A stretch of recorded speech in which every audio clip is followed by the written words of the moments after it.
British નાગરિકતા મેળવવાના નિયમો હવે કડક થયા છે. બ્રિટિશ પ્રધાનમંત્રી કીર સ્ટાર્મરે ઇમિગ્રેશન શ્વેતપત્ર બહાર પાડ્યું છે. તેમણે મીડિયાને સંબોધતા જણાવ્યું કે પ્રવાસીઓએ યુકેમાં કાયમી નિવાસ મેળવવા માટે જરૂરી સમયગાળો 5થી વધારીને 10 વર્ષ કરવામાં આવ્યો છે.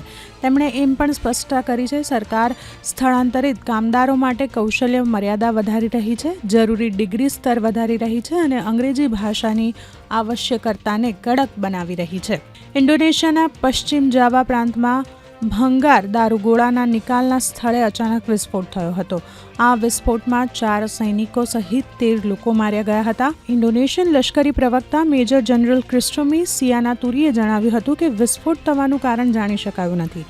આ ઘટનામાં શરૂઆતના વિસ્ફોટ પછી તરત જ બીજો વિસ્ફોટ થયો હતો.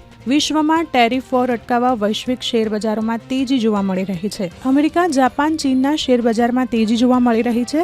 બ્રેન્ટ ક્રૂડ ઓઇલની તેજીને બ્રેક વાગી છે, જે હવે $64.5 પ્રતિ બેરલ આસપાસ કારોબાર કરી રહ્યું છે, જ્યારે વૈશ્વિક સ્તરે સોનાનો ભાવ ઘટીને $3,232 આસપાસ બોલાઈ રહ્યો છે.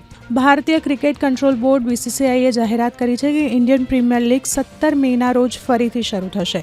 ભારતે ઓપરેશન સિંદૂર શરૂ કર્યા પછી 9 મેના રોજ IPL 2025ને એક અઠવાડિયા માટે સ્થગિત કરવામાં આવી હતી. રોયલ ચેલેન્જર્સ બેંગ્લોર 17 મેના રોજ બેંગ્લોરના M ચિન્નાસ્વામી સ્ટેડિયમ ખાતે કોલકાતા નાઇટ રાઇડર્સ સામે ટકરાશે. તો મોહાલી અને ધરમશાલામાં IPL 2025ની કોઈ મેચ રમાશે નહીં.